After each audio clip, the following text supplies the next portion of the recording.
ಭಾರತದ ರಾಷ್ಟ್ರೀಯ ಪ್ರಾಣಿ ಹುಲಿ ಅಂತ ನಿಮಗೆ ಗೊತ್ತು. ಆದರೆ ಹುಲಿಯನ್ನೇ ರಾಷ್ಟ್ರೀಯ ಪ್ರಾಣಿಯಾಗಿ ಏಕೆ ಆಯ್ಕೆ ಮಾಡಲಾಯಿತು ಎಂದು ಎಂದಾದರೂ ಯೋಚಿಸಿದ್ದೀರಾ? ಎಲ್ಲರಿಗೂ ನಮಸ್ಕಾರ. ಈ ದಿನದ ಸಂಚಿಕೆಗೆ ನಿಮಗೆ ಸ್ವಾಗತ. ಹುಲಿ ಭಾರತದ ಅತ್ಯಂತ ಶಕ್ತಿಶಾಲಿ ಮತ್ತು ಪ್ರಸಿದ್ಧ ಪ್ರಾಣಿಗಳಲ್ಲಿ ಒಂದು. ಆದರೆ ಒಂದು ಸಮಯದಲ್ಲಿ ಹುಲಿಗಳ ಸಂಖ್ಯೆ ವೇಗವಾಗಿ ಕಡಿಮೆಯಾಗುತ್ತಿತ್ತು. ಅವುಗಳನ್ನು ಬೇಟೆಯಾಡುವುದು ಅವುಗಳ ನೈಸರ್ಗಿಕ ವಾಸಸ್ಥಳವನ್ನು ನಾಶ ಮಾಡುತ್ತಿದ್ದುದು ಇವುಗಳ ಸಂಖ್ಯೆ ಕಡಿಮೆಯಾಗಲು ಕಾರಣವಾಗಿತ್ತು. ಹೀಗಾಗಿ ಹುಲಿಗಳಿಗೆ ಅಪಾಯ ಎದುರಾಗಿತ್ತು. 1972ರಲ್ಲಿ ರಾಯಲ್ ಬೆಂಗಾಲ್ ಟೈಗರ್ ಅನ್ನು ಭಾರತದ ರಾಷ್ಟ್ರೀಯ ಪ್ರಾಣಿಯಾಗಿ ಘೋಷಿಸಲಾಯಿತು. ಹುಲಿ ಭಾರತದ ಶಕ್ತಿ, ಶ್ರೀಮಂತ ವನ್ಯಜೀವಿ ಮತ್ತು ನೈಸರ್ಗಿಕ ಪರಂಪರೆಯ ಸಂಕೇತವಾಗಿದೆ.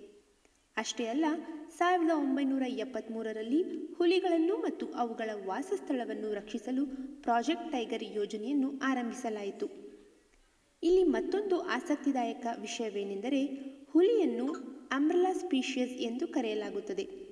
ಅಂದರೆ ಹುಲಿಗಳ ವಾಸಸ್ಥಳವಾದ ಕಾಡುಗಳನ್ನು ನಾವು ರಕ್ಷಿಸಿದಾಗ ಆ ಕಾಡಿನಲ್ಲಿರುವ ಅನೇಕ ಪ್ರಾಣಿಗಳು, ಸಸ್ಯಗಳು ಮತ್ತು ಇಡೀ ಪರಿಸರ ವ್ಯವಸ್ಥೆಯನ್ನು ರಕ್ಷಿಸಿದಂತಾಗುತ್ತದೆ.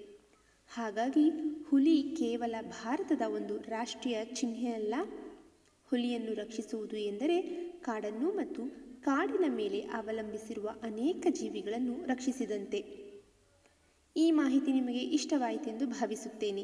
ಇಂತಹ ಆಸಕ್ತಿದಾಯಕ ವಿಷಯಗಳನ್ನು ತಿಳಿಯಲು ನಮ್ಮ ಚಾನಲನ್ನು ಸಬ್ಸ್ಕ್ರೈಬ್ ಮಾಡಿಕೊಳ್ಳಿ. ಮತ್ತೊಂದು ವಿಡಿಯೋದಲ್ಲಿ ಸಿಗೋಣ. ಅಲ್ಲಿಯವರೆಗೂ ಧನ್ಯವಾದಗಳು.